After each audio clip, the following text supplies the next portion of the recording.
Կուզեմ, որ ուշադիր լինենք միսիոլոգիայի ուսումնասիրության վերաբերյալ, այս առաջին դասը ավելի շատ ներածական դաս է, միսիոլոգիան ուսումնասիրությունների մի ոլորտ է, որը կենտրոնանում է փրկության բարի լուրը բոլոր մարդկանց հասանելի դարձնելու հիմնախնդիրների վրա։ Բացատրեմ սահմանումը, միսիոլոգիան ուսումնասիրում է այն հիմնախնդիրները, որոնք կանգնած են բարի լուրը տարածելու ճանապարհին, որոնց բախվում ենք, ինչպես անել տարբեր մշակույթներում, տարբեր իրավիճակներում, տարբեր համատեքստերում, ինչպես անել, որ բարի լուրը հասանելի դառնա բոլոր մարդկանց։ Բոլոր մարդկանց արտահայտությունը նաև ենթադրում է, եւ մենք առանձին դաս կունենանք միջմշակութային հաղորդակցության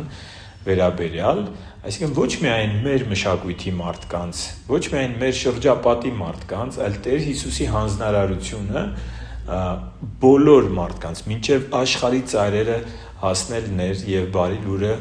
բոլորին հասանելի դարձնելը։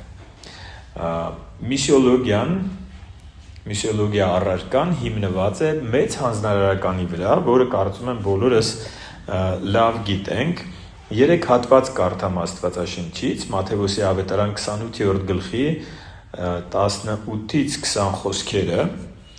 Հիսուսը մոտեցավ, խոսեց նրանց հետ եւ ասաց, համատեքստը հիշում եք,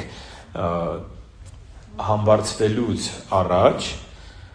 Տեր Հիսուսը իր աշակերտներին հանձնարարություն տվեց եւ հանձնարարությունը հետեւյալն էր. Սկսեց այս խոսքերով. Ինձ տրվեց ամեն իշխանություն երկնքում եւ երկրի վրա։ Արդ գնացեք, աշակերտ դարձրեք բոլոր ազգերին, նրանց մկրտելով Հոր, Որդու եւ Սուրբ Հոգու անունով, սովորեցրեք նրանց պահել այն ամենը, ինչ ձեզ պատվիրեցի, եւ ահա ես ձեզ հետ եմ բոլոր օրերին մինչեւ աշխարհի վերջը։ Եթե դու Քրիստոսի աշակերտն ես, պիտի լսես այս հանձնարարությունը։ Եվ մենք, որպես Քրիստոսի մարմնի անդամներ, ամեն մեկս մեր բաժինը պիտի ունենանք, մեր ներդրումը պիտի ունենանք այս մեծ հանձնարարականի իրագործման հարցում։ Տերը սկսում է նրանով, որ ամեն իշխանություն, այսինքն ողջ իշխանությունը երկնքում եւ երկրի վրա իրեն է պատկանում, հետո ասում է գնացեք, հետո հանձնարարում է աշակերտ դարձնելը։ Սա շատ կարևոր է, որովհետեւ միայն բարի լուրը փոխանցելը չի մեր հանձնարարությունը, այլ մարդկանց աշակերտ դարձնել, երբ որ մարդը լսում է բարի լուրը, հավատում է, պիտի իրան խնամք տանես, որ ինքը դառնա աշակերտ, եւ հետո բացատրվում է աշակերտ ինչ է, ասում է աշակերտներին սովորեցրեք պահել այն ամենը, ինչ ձեզ պատվիրեցի։ Աշակերտը այն հավատացյալն է, որ Քրիստոսի պատվիրանները ընդունում է, նախ ծանոթանում է, սովորում է, հետո ընդունում է, հետո էլ իրեն օգնում են այդ ամենը պահելու հարցում։ Հմտանում է, հոգևոր աճը իր կյանքում տեղի ունենում եւ աճի ապացույցը նա է, որ ինքը ամեն ամիս, ամեն տարի ավելի ու ավելի դյուրին կերպով, հեշտ կերպով է պահում այդ պատվիրանները։ Եվ այն պատվիրաններն են, որոնք չէր կարողանում պահել, իր հոգևոր աճին զուգահեռ սկսում է մեղքին հաղթել եւ կարողանում է պահել։ Եվ նաեւ խոստում կա այստեղ, Տերը ասեց, եթե սա անեք, ես ում տրված է ամեն իշխանությունը երկնքում եւ երկրի վրա, ես ձեզ հետ եմ լինելու բոլոր օրերին մինչև աշխարհի վերջը։ Երկրորդ հատվածը, որ կուզեմ մեծ հանձնարարականի մասին կարդալ, Գործք առաքելոց 1-ին գլխի 8-րդ խոսքն է. Բայց դուք զորություն կստանաք, երբ Հոգին ձեզ վրա գա, եւ իմ վկաները կլինեք Երուսաղեմում, ամբողջ Հրեաստանում, Սամարիայում մինչև աշխարհի ծայրերը։ Եվ հասկանում ենք, որ Տեր Հիսուսը իր աշակերտներին հետևյալն է ասում. ձեր անմիջական շրջապատի մեջ, չգիտեմ, ձեր ավելի ընդլայնված ձեր քաղաքն է, մարզն է, երկիրն է եւ մինչեւ աշխարհի ծայրերը դուք իմ վկաները պիտի լինեք, դուք պիտի կարողանաք մարդկանց փոխանցեք այն, ինչը որ ձեր կյանքում արել է Տերը։ Վկա լինել, վկայել հենց սա է։ Եթե քո կյանքում ինչ-որ բան արել է, քեզ ինչ-որ իրավիճակից հանել է, ապա դու պիտի փնտրես այդպիսի մարդկանց, ովքեր որ քո նախկին իրավիճակի մեջ են եւ իրենց ասես, որ ելք կա։ Ես էլ եմ ձեզպես տառապել, ես էլ եմ ձեզպես մեղքի գերի եղել, կամ դեպրեսիայի, կամ անհուսության, կամ ներսի դատարկության, տարբեր իրավիճակներ կար։ Իմ ընտանիքն էլ է քանդված եղել, հիմա վերականգնվել է, ես կապանքների մեջ եմ եղել, հիմա ազատագրվել եմ, տարբեր վկայություններ կան։ Վերջերս վկայություն էի լսում մի շատ հայտնի նախկին աթեիստ, աթեիզմի քարոզիչ, աշխարհահռչակ աթեիստ, մի անձնավորություն ասում էր, ես ուղղակի ուզում եմ իմ կյանքին վերջ տալ եւ իմ անհուսության մեջ բուժքույրերից մեկը խորհուրդ տվեց աղոթք անել եւ դիմել Քրիստոսին եւ ասում է ես ամբողջ կյանքս քրիստոնյաներին ծաղրել եմ, ոչ միայն քրիստոնյա չեմ եղել, ոչ միայն դեմ եմ եղել, ես ծաղրել եմ հավատքը եւ երբ որ ես անհուսության մեջ աղոթք արեցի, ասեցի եթե դու կաս օգնիր ինձ, ինքը եկավ եւ օգնեց ինձ եւ դարձել էր ինքը մեկ ուրիշ աթեիստի հետ այդ քննարկման մեջ պաշտպանում էր քրիստոնեական հավատքը եւ ասում էր, որ իրական է սա։ Եվ ինքը իր նման աթեիստներին վկայում էր, որ այն ինչը որ չեք տեսնում, դուք չեք կարող ասել չկա։ Այդ որ դուք չեք տեսնում, դա դեռ չի նշանակում գոյություն չունի։ Եվ ինքը ասում էր, ես հիմա տեսնում եմ։ Եվ տեսեք, սա մի ոլորտ է, որ մարդը վերցրել է այս հանձնարարությունը եւ աշխարհով մեկ ինքը տարածում էր այս խոսքը, ինքը վկայում էր եւ սա մեծ հանձնարարականն է եւ երրորդ հատվածը, որ ուզում եմ կարդալ, որի վրա հիմնված է մեծ հանձնարարականի վրա հիմնված միսիոլոգիա գիտությունը, Մարկոսի ավետարան 16-րդ գլխում է գրված 16-րդ գլխի 15-ից 18 հատվածը ընթերցենք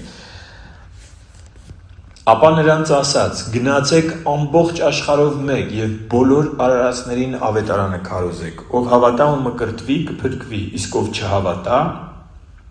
կդատապարտվի։ Նրանք ովքեր կհավատան, ահա այս նշանները կանեն, իմ անունով դևեր կհանեն, նոր լեզուներ կխոսեն, ձեռքով օձեր կբռնեն եւ եթե որևէ մահացու թույն խմեն, չեն վնասվի, հիվանդների վրա ձեռք կդնեն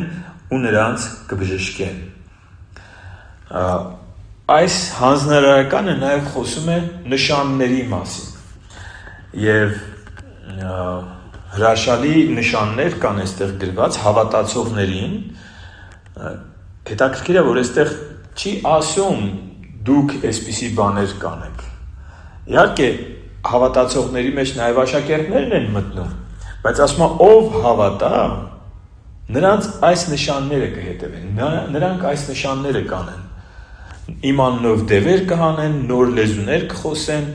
ձեռքով օձեր կբռնեն, եթե որևէ մահացու թույն խմեն, չեն վնասվի, հիվանդների վրա ձեռք կդնեն եւ նրանց կբժշկեն։ Իհարկե, այդտեղ չի ասում, որ թույնը վերցնես խմես քեզ չի վնասի, այլ խոսում է դրա մասին, որ եթե անգամ քեզ ուզենան կանգնեցնել եւ քեզ թունավորեն, որ դու Քրիստոսի գործը չանես, դա էլ քեզ չի վնասել։ Այն հանձնարարությունը, որ Տերը տվեց, ասեց ես ձեզ հետ եմ լինելու մինչև աշխարհի վերջը։ Եվ նաև բժշկությունն է, հիվանդների վրա ձեռք դնել եւ աղոթելը եւ կկարդանք, որ նաև սա հիշեք, որ նախաբանն է միսիոլոգիայի, բայց կկարդանք շուտով, որ միսիոլոգիան, այսինքն լավ այսպես ասեմ, ավետարանը տարածելը ինքը միայն խոսքեր չեն, ավետարանը տարածելը նաև զորություն է, և Պողոս առաքյալը խոսում է սրա մասին։ Միսիոլոգիան ուսումնասիրում է մեծ հանձնարարականի իրագործման աստվածաշնչյան, աստվածաբանական, պատմական, մշակութային և ռազմավարական մակարդակները։ Ամենայն հավանականությամբ ես թվարկումը, որ արեցի, աստվածաշնչյան հիմքը միսիոլոգիայի, աստվածաբանական հիմքը, պատմական միսիոլոգիան կամ միսիոլոգիայի պատմությունը, միսիայի պատմությունը, մշակութային առանձնահատկությունները եւ ռազմավարությունը մեր օրերում, որովհետեւ մշակույթը փոխվում է, երկիրը, ժողովուրդը, աշխարհը փոխվում է եւ մենք եկեղեցին պիտի այն հին մեթոդները չկիրառի, որովհետեւ դրանք այսօր չեն գործում։ Նոր մեթոդներ մենք այսօր պիտի կիրառենք եւ միշտ այդպես է եղել։ Եվ մենք Տեր Հիսուսը ասեց. եկեք ինձ հետևից եւ ես ձեզ մարդկանց որսորդներ կդարձնեմ, ձկնորսներին էր ուղղված այս խոսքը, որպեսզի հասկանան, որ ոչ թե մարդ պիտի որսանք, այլ խավարի իշխանությունից մարդկանց պիտի օգնենք տեղափոխվել լույսի իշխանության մեջ, որովհետև աշխարհի ժողովուրդը, ով Քրիստոսին աշակերտ չի, ինքը խավարի մեջ է։ Միսիոլոգիան պատասխանում է այնպիսի հարցերի, ինչպիսիք են. ինչ նպատակ ունեն միսիաները, այսինքն այն մեծ հանձնարարականը,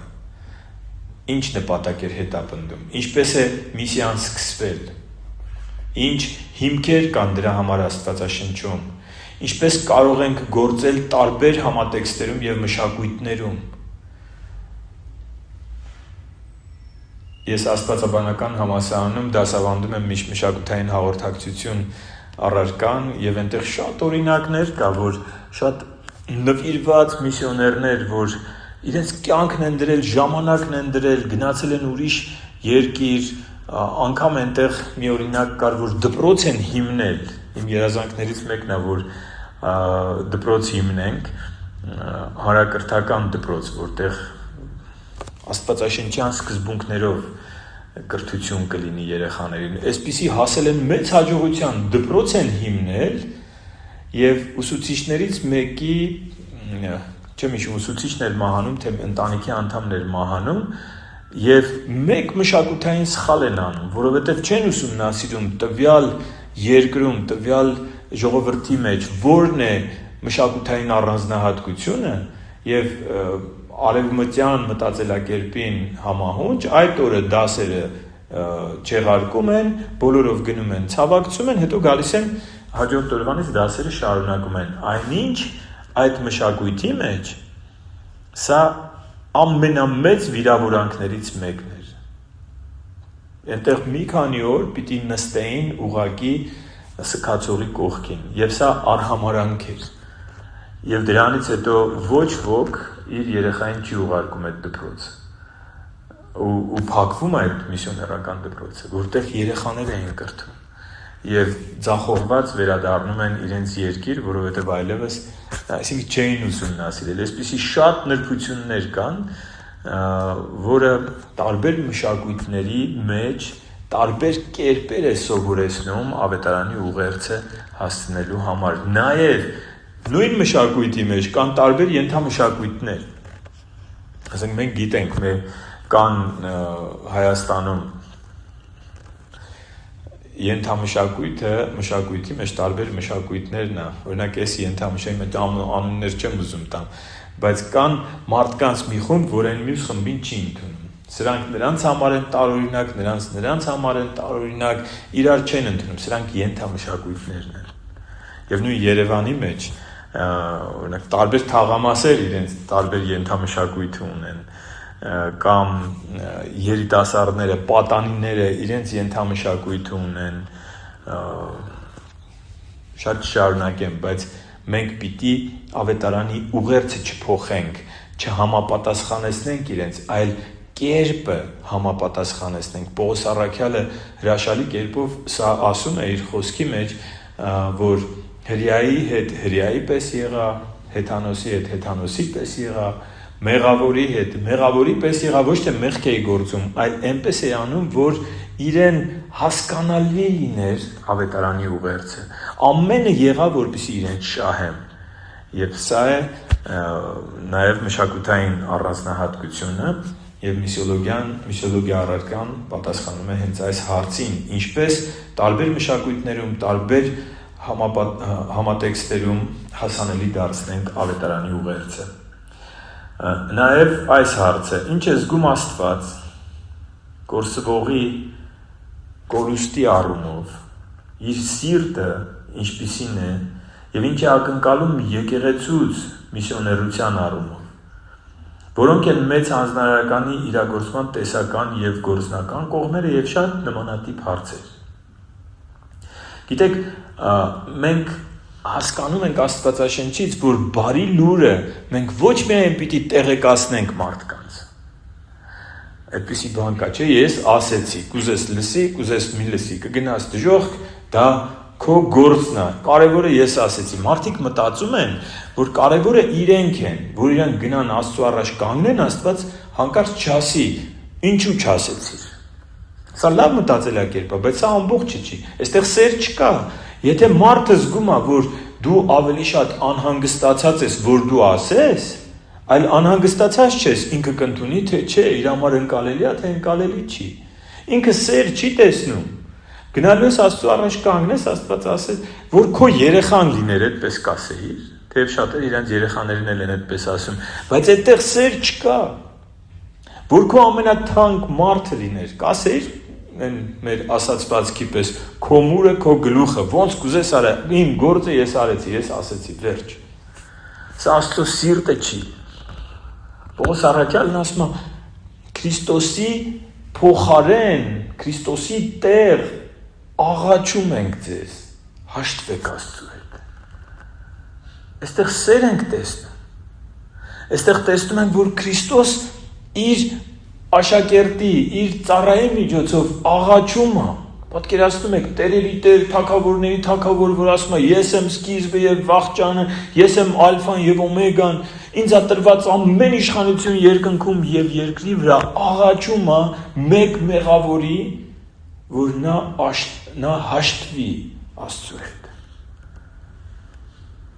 Եվ միայն խոսքերը չեն սրանք։ Հռոմեացիս 1:16-ում Պողոս առաքյալն ասում է, որ ամոթ չի համարում ավետարանը։ Որքան մարդիկ են այսօր ամաչում խոսել ավետարանը, իրենց շրջապատում։ Իհարկե,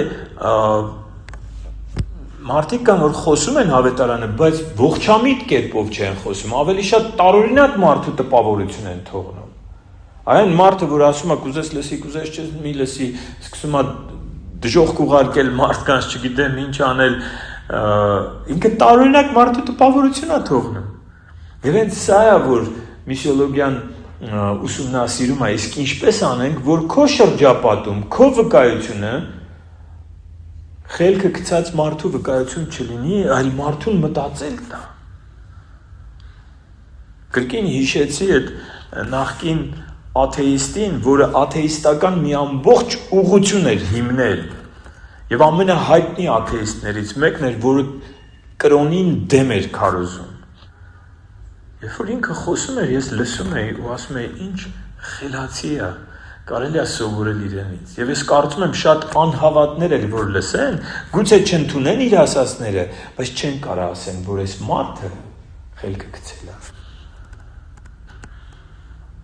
Ավելի շատ են իր բանավեճի մեջ ներքաշված մյուս կողմը հայտնի աթեիստների ամենագլխավորներից մեկը, որ աթեիստական մտքի փիլիսոփայության կարկառուն ներկայացուցիչն է, եթե ոչ ամենահայտնի, ինքը, երբ որ ծաղրում էր քրիստոնեությունը, իսկ այս կինը, որը ժպիտով ասում էր, դուք ուղղակի չեք տեսնում այն, ինչ որ ես եմ տեսնում, ինքն էր տարօրինակ։ Իսկ այս կինը ողջամիտ էր։ Եվ մեր վկայությունը պիտի լինի ողջամիտ, մեր հավատքը պիտի լինի ողջամիտ։ Եվ մենք ամոթ չպիտի համարենք ողջամիտ հավատքը։ Մարդիկ երբեմն ամաչում են, ասել, որ իրանք հավատացյալ են։ Պատկերացնում եք մեղավորները, վատ կյանքով ապրողները չեն ամաչում իրենց մեղքից։ Սուրբ կյանքով ապրողները ամաչում են։ Ինչու՞։ Թող խավարը ամաչի, լույսը ինչու պիտի ամաչի։ Լույսը պիտի լուսավորի։ Տեր Հիսուս սովորեցնում էր, որ ճրագը չես վառում ու դնում վերմակի տակ, այլ դնում ես բարձր տեղ, որ լույս տա։ Եվ Պողոս առաքյալն ասում է Հռոմեացիս 1:16-ում ես ավետարանը ամոթ չեմ համարում, քանի որ Աստծու զորությունն է ամեն հավատացյալի փրկության համար։ Ավետարանը զորություն է։ Եվս մեկ անգամ ասեմ, ավետարանը զորություն է։ Ավետարանը միայն խոսքեր չեն։ Հռոմեացիս 15-րդ գլուխ 18-ից 20 խոսքերը։ Չեմ համարձակվում խոսել այն բանի մասին, ինչ Քրիստոս չի գործել իմ միջոցով հեթանոսներին հնազանդեցնելու համար խոսքով եւ գործով։ Պողոս առաքյալն ասում է հեթանոսները, որ ապաշխարում են, Քրիստոսը գործում իմ մեջ խոսքով եւ գործով, նշանների եւ հրաշքների զորությամբ, Աստծու հոգու զորությամբ, այնպես որ ես Երուսաղեմից սկսած շրջելով լյուրիկացիների կողմերը տարածել եմ Քրիստոսի ավետարանը, այսպես արժանի համարեցի ավետարանը քարոզել այնտեղ, որտեղ Քրիստոսի անունը հռչակված չէր։ Ահա միսիան, ահա առաքելությունը։ Եվ եղբայրներով անցած անգամ, անցած չորեքշաբթի այստեղ քննարկում ենք սա, որ կարծես թե Աստված իր նշանները անում է այն ժամանակ, երբ որ մենք գնում ենք, երբ որ ասում ենք հավատացյալին արի եկեղեցի, այդքան նշաններ չենք տեսնում, ինչքան որ երբ որ մենք գնում ենք ու աղոթք ենք անում, երբ որ մենք վկայում ենք ու աղոթք ենք անում, երբ որ մենք բարի լուրը բաժնեկցում ենք ու աղոթք ենք անում։ Եվ այդպիսի մի քանի վկայություններ բժշկությունների եղբայրները ասեցին, եւ ես էլ իմ կողմից ասեցի, որ մենք գնում ենք, Տերը նշաններով ու հրաշքներով հաստատում է այդ խոսքը։ Եվ ավետարանը զորություն է սիրելիներ։ Ժամանակակից միսիոլոգիան ուսումնասիրում է միսիաների, այսինքն առաքելության արդյունավետ իրագործման ուղիները։ Հիմա խոսենք եկեղեցու առաքելության մասին։ Հովանու ավետարան 20:21-ում Տեր Հիսուսն ասաց. ինչպես իմ հայրը ինձ ուղարկեց, այնպես ես եմ ձեզ ուղարկում։ Ես ուզում եմ, որպես իր աշակերտներ մենք լսենք այս խոսքերը։ Միջոցը մեծ հանձնարարականն է դարձնել աշակերտներ, սովորեցնել Տեր Հիսուսի պատվիրանները։ Նպատակը ինչ վերջնաարդյունք ենք ուզում։ Հետևյալն է, Եփեսացիս 2-րդ գլուխ 19-ից 22 ընթերցենք։ Ուրեմն այսուհետև այլևս օտարում պանդուխտ չեք։ Ես այսպես ասեմ, նպատակը նա է, որ այն մարդիկ, ում մենք ծառայում ենք, ում բաժնեկցում ենք բարի լուրը, փրկության բարի լուրը, իրենք այլևս օտար ու պանդուխտ չլինեն, այլ սրբերի հետ համաքաղաքացիներ եւ Աստծու ընտանիքի անդամներ։ Միսիայի նպատակը սա է՝ ընդլայնել Աստծու ընտանիքի սահմանները։ Այն մարդիկ, որ օտար ու պանդուխտ էին, այն մարդիկ, որ խավարի իշխանության, ստրկության ներքո էին, տեղափոխվեն Քրիստոսի լույսի թագավորության մեջ, ինչպես Կողոսացիս թղթում գրված։ Նպատակը սա է՝ Աստծու ընտանիքի անդամներ, առաքյալների ու մարգարեների հիմքի վրա շինված, որի անկյունակարը Քրիստոսն է։ Նրա մեջ ամբողջ կառույցը ներդաշնակորեն միավորված աճում է, որպեսզի Տիրոջով սուրբ տաճար դառնա, որի մեջ դուք էլ նրա հետ կառուցվում եք իբրև Աստծու բնակարան հոգու միջոցով։ Նպատակը, որ եկեղեցին, որ գրված է, որ կենդանի քարերով կառուցվող տաճարն է, դու, որ Քրիստոսին ընդունել ես քո կյանքում եւ իր հոգին բնակվում է քո մեջ, մյուսներն էլ միանան որպես կենդանի քարեր եւ կառուցվի Աստծու բնակարան Սուրբ Հոգով։ Ուզում եմ տեսնեք դուք այս նպատակը։ Նպատակը եկեղեցիների լցվելը չի, որտեղ եկեղեցիները կարող են լցվել շոուներ անենք, օգնություններ բաժանենք, լուսաձայնային էֆեկտներ անենք, դարձնենք եկեղեցին մի հատ հրաշալի ակումբ, որտեղ կարելի է դիսկո ապարել, հրավիրենք երիտասարդներին, չգիտեմ, ինչ հարմարվենք այս աշխարհի մշակույթին, կանչենք, հյուրասիրենք, ամեն ինչ անենք, իրանք կգան, կլծվեն, հաստատ կլծվեն։ Սոցիոլոգիական ուսումնասիրություն անենք, հարցումներ անենք, ինչի կարիք ունեն այս ժողովուրդը, տեսնենք ինչպիսի քարոզներ են իրանք ուզում լսել, սկսենք այդպիսի քարոզներ քարոզել, իրանք կլծվեն, այլ ոնց կլծվեն։ Սա չի նպատակը։ Նպատակը, որ Աստծու ընտանիքին միանան, դառնան Սուրբ Հոգու տաճար, դառնան աշակերտ, Սուրբ կյանքով ապրեն, որ Սուրբ Հոգին իրենց մեջ բնակվի։ Սուրբ կյանքը անսխալական կյանքը չի։ Սուրբ կյանքը Տիրոջ կամքին հնազանդության կյանքն է։ Եվ Սուրբ Հոգին, որ բնակվում է, չի նայում դու մաքուր ես գա բնակվի, չէ, նայում է դու ուզում ես մաքրվես, գալիս է քեզ օգնի։ Եվ նպատակը, վերջնանպատակը, Հայտնություն 21-րդ գլխում է գրված։ Հայտնություն 21-րդ գլուխ արդեն երկինքն է նկարագրում, տեսա նոր երկինք առաջին խոսքից եւ նոր երկիր, որովհետեւ առաջին երկինքն ու երկիրը անցան եւ այլևս ծով չկա։ Տեսա Սուրբ քաղաքը, նոր Երուսաղեմը, որ իջնում էր երկնքից, Աստծու մոտից պատրաստված եւ ինչպես իր ամուսնու համար զարդարված մի հարս։ Սուրբ Երուսաղեմը, երկնային Երուսաղեմը, ուշադիր եղեք, ասում է հարսն է ամուսնու համար զարդարված եւ գահից մի ուժեղ ձայն լսեցի, որ ասում էր. ահա Աստծու խորանը, որ նա բնակվելու է մարդկանց հետ։ Աստծու նպատակը սա է։ Ոչ թե որ մեր եկեղեցիները շատ անդամ ունենան, մենք էլ ասենք, մենք այս քաղաքի ամենամարդաշատ եկեղեցին ենք, այս երկրի ամենամարդաշատ եկեղեցին ենք։ Ոչ։ Իր նպատակը նա է, որ ինքը այդ մարդիկ ապաշխարեն, ինքը բնակվի այդ մարդկանց մեջ երկրի վրա եւ նաեւ այդ մարդիկ, որոնց ինքը հայրական սիրով սիրում է, ուզում է, որ հավիտենությունը իր հետ անցկացնեն։ Նրանք կլինեն նրա ժողովուրդները, իսկ ինքը կլինի նրանց Աստվածը, որ նրանց հետ է։ Եվ նրանց աչքերից պիտի սրբի ամեն արտասուք, այլևս մահ չի լինելու նաեւ սուք, ոչ սուք, ոչ աղաղակ, ոչ ցավ, որովհետև նախկիններն անցան։ Եվ գահի վրա նստողն ասաց. ահա ամեն բան նոր եմ դարձնում։ Եվ ասաց. գրիր, որ այս խոսքերը ճշմարիտ են եւ հավաստի։ Սա է միսիայի նպատակը։ Ժողովուրդ, որի մեջ բնակվում է Աստված։ Կենդանի քարեր, որ միասին կառուցվում են որպես հոգևոր տաճար, ինչպես Պետրոս առաքյալն է ասում։ Աստված ուզում է ժողովուրդ եւ մեզ ուղարկել է իր աշակերտներին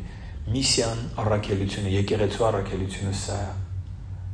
Աշակերտ դարձրեք բոլոր ազգերին, որ պահեն այն պատվիրանները, որոնք Տեր Հիսուսը փոխանցել է։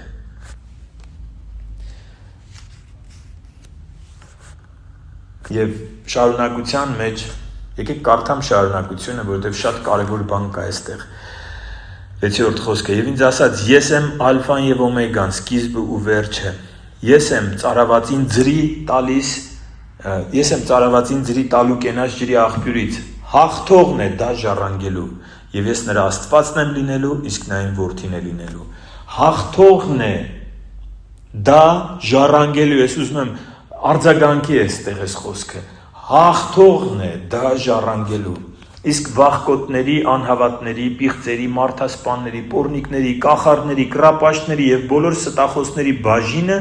կրակով եւ ծծմբով այրվող այս լճում է, որ երկրորդ մահն է։ Եվ եկավ մեկն այն 7 հրեշտակներից, որոնք վերջին 7 պատուհասներով լի 7 գավաթներ ունեին, նա խոսեց ինձ հետ ու ասաց. արի քեզ պիտի ցույց տամ հարսին, գառան կնոջը, եւ ինձ հոգով տարավ մի մեծ ու բարձր լեռ եւ ցույց տվեց ինձ Սուրբ քաղաքը Երուսաղեմը, որ իջնում էր երկնքից Աստծու մոտից։ Նա Աստծու փառքն ուներ եւ նրա լուսավորությունը թանկարժեք քարի նման էր, ինչպես բյուրեղյա հասպիսը։ Սա է նպատակը եւ հաղթողը մեր առաքելությունը ոչ միայն որ հեթանոսներից ու անհավատներից կամ իրենց քրիստոնյա կոչող մեղքի կյանքով ապրող մարդկանցից մենք Աստծու զավակներ ու աշակերտներ բարձրացնենք։ Մեր վկայությամբ օրինակ լինելով հավատքի կյանքում, ցույց տալով փրկության ճանապարհը, ոչ միայն սա է, որ հեթանոսներից ու անհավատներից աշակերտներ բարձրացնենք, որոնք հավատում են Քրիստոսի պատվիրաններին, այլև աշակերտներից հաղթողներ դարձնենք։ Սա շատ կարևոր է, որպեսզի մենք հասկանանք, հաղթողը այն մարդն է, ով հավատալուց հետո, ապաշխարելուց հետո նվիրվում է հոգևոր աճին ու հասունությանը։ Առաջին Կորինթացիս 3-ի առաջին 3 խոսքերում խոսում է այն մասին, որ կորինթացիների մասին ասում է ձեզ կաթ խմեցրեցի, ոչ թե ամուր կերակուր, դուք ի վիճակի չեք, չկարողացաք ձեզ հետ իբրև հասունների խոսել։ Եբրայեցիս 5-ի 12-ից 14-ում ասում է դուք կաթնակեր եք և պինդ կերակուր չեք կարող մարսել։ Եվ հաղթողը նա է, ով հաղթում է հոգևոր պատերազմը։ Այսինքն մեր հանձնարարությունը, միսիան միայն նա չի, որ գնանք, ասենք, ապաշխարեցին ու գնացինք, չէ։ Սա կարա ինչ-որ մեկի պարգևը լինի, բայց եկեղեցու առաքելությունը հոգևոր աճն է և հասունությունը, որովհետև մարդը պիտի դառնա հաղթող, որ բաժին կազմի երկնային Երուսաղեմում։ Հաղթողներն են սա ժառանգելու։ Իսկ ո՞րն է հավատքի պատերազմի էությունը։ Ինքը շատ պարզ է, ես չգիտեմ մարդիկ հավատքի պատերազմը ինչ են հասկանում, մտքով դևեր են կապում, դևերին են քշում։ Հավատքի պատերազմը շատ պարզ է, հավատքի պատերազմը սա է, սատանան ուզում է գողանա քո հավատքը, իսկ դու պահում ես քո հավատքը։ Սատանան ուզում է այնպես անի, որ մարդիկ չհավատան, իսկ դու նպաստում ես նրան, որ մարդիկ հավատան Քրիստոսի խոսքերին։ Հավատքի պատերազմը շատ պարզ է։ Սատանան ուզում է քո առաջ գայթակղություն բերի, առաջարկ անում, ինչպես Տեր Հիսուսին առաջարկներ արեց անապատի փորձության ժամանակ, բայց Տեր Հիսուսը պահեց իր հավատքը ասելով գրված է, ես անելու եմ այն, ինչ որ գրված է Աստծո խոսքի մեջ։ Հավատքի պատերազմը սա է։ Ինչ որ մեկը քեզ նեղացնում է եկեղեցուն, սատանան ուզում է դա օգտագործի, որ քեզ կտրի եկեղեցուց։ Բայց դու ասում ես, ես անելու եմ այն, ինչ որ գրված է, ես ներելու եմ իրան և մեկտեղ հավաքվել ես, չեմ թողնելու, ես կարևորելու եմ մեկտեղ հավաքվելը, գրված է, ես անելու եմ գրվածը։ Գրած է, հնազանդվեք Աստծուն, հակառակ կանգնեք սատանային և նա կփախչի ձեզանից, սա է հավատքի պատերազմում հաղթելը։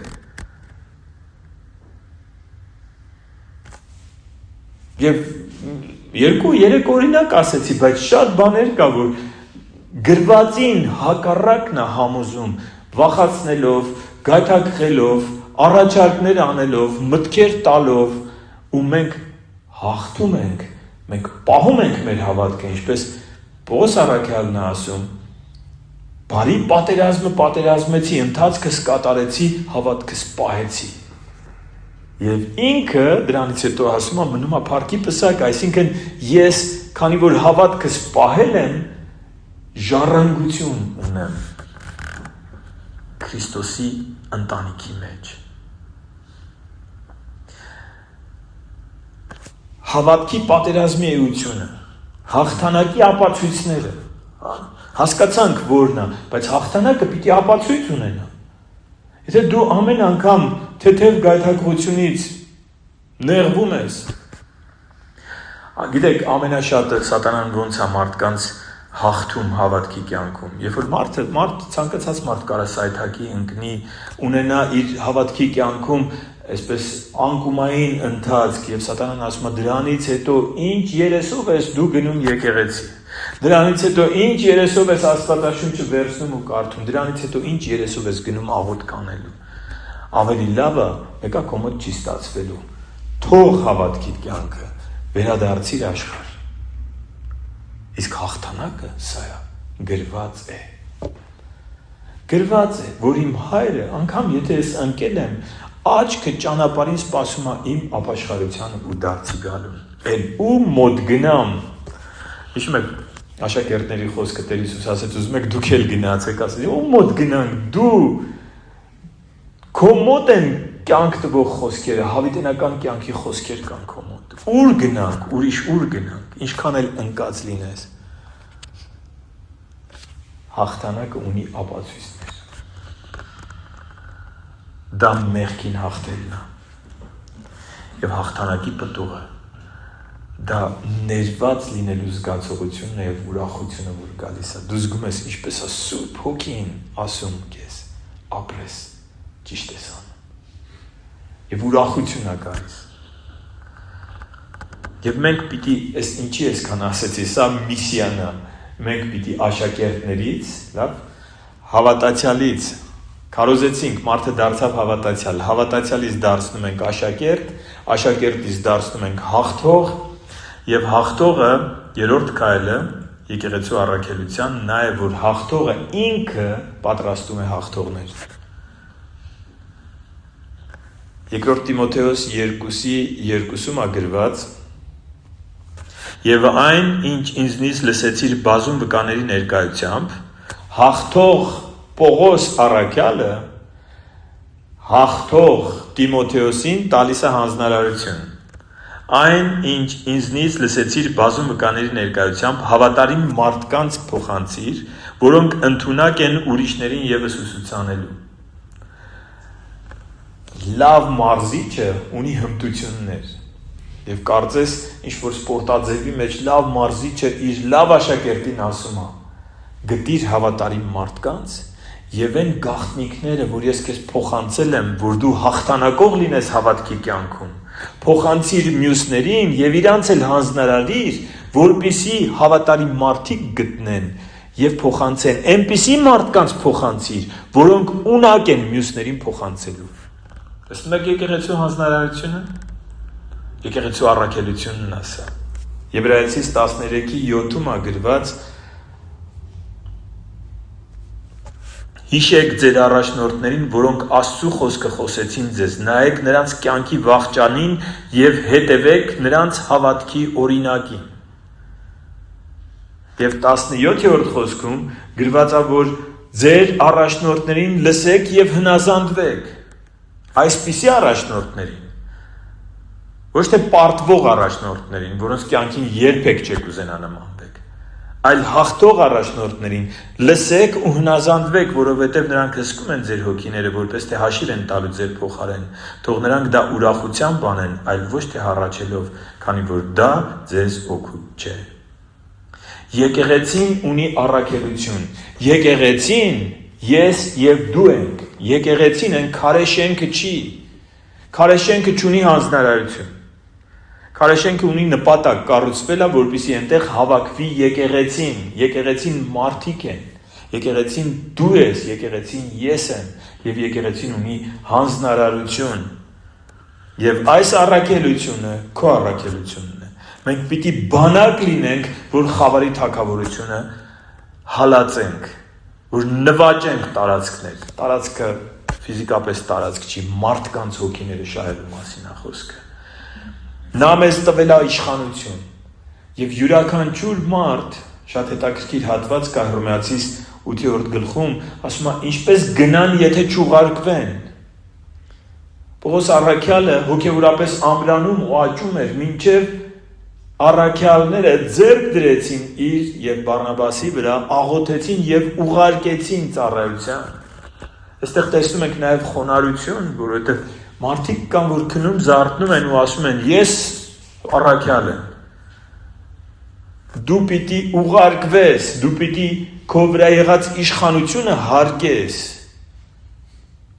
Դու պիտի հաշվետու լինես այսօրվա եկեղեցիների ապականության, ես այս բառից չեմ վախենում, ապականության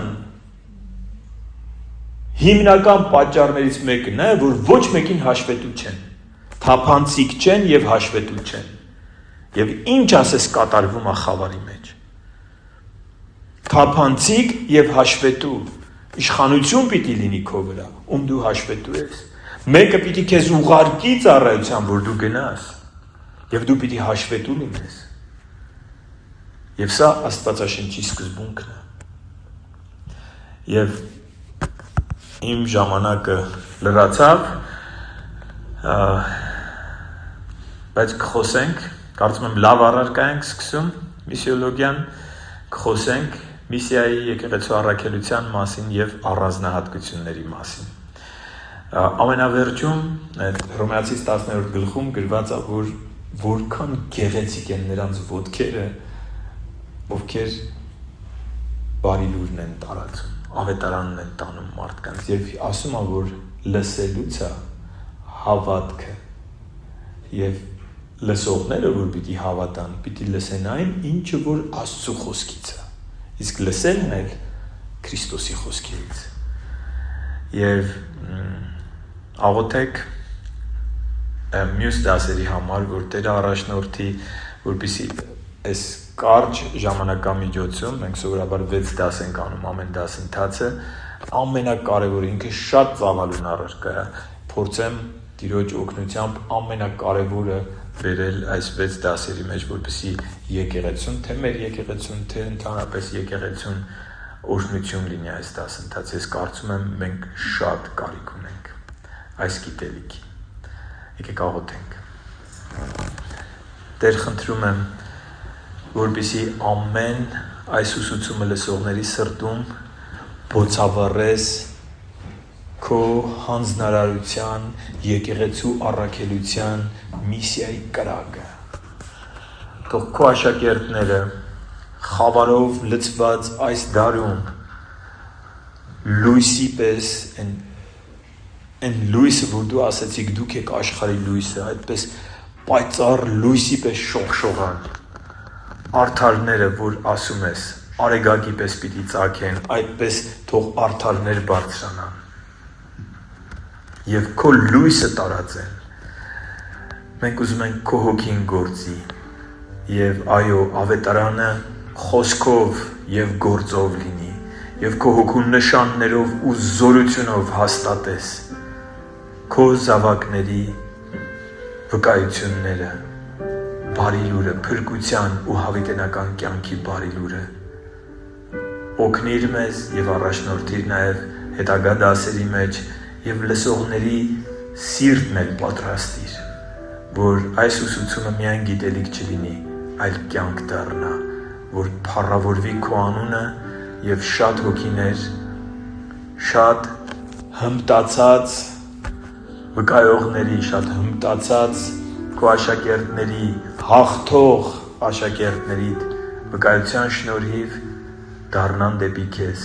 եւ ազատվեն խավարի ստրկությունից։ Քո ճշմարտությունը ուղարկիր եւ քո հոգին եւ օգնիր մեզ քո հանձնարարությունը կատարելու այս սուրբ գործի մեջ։ Աղոթում ու խնդրում ենք Տեր Հիսուս Քրիստոսի անունով։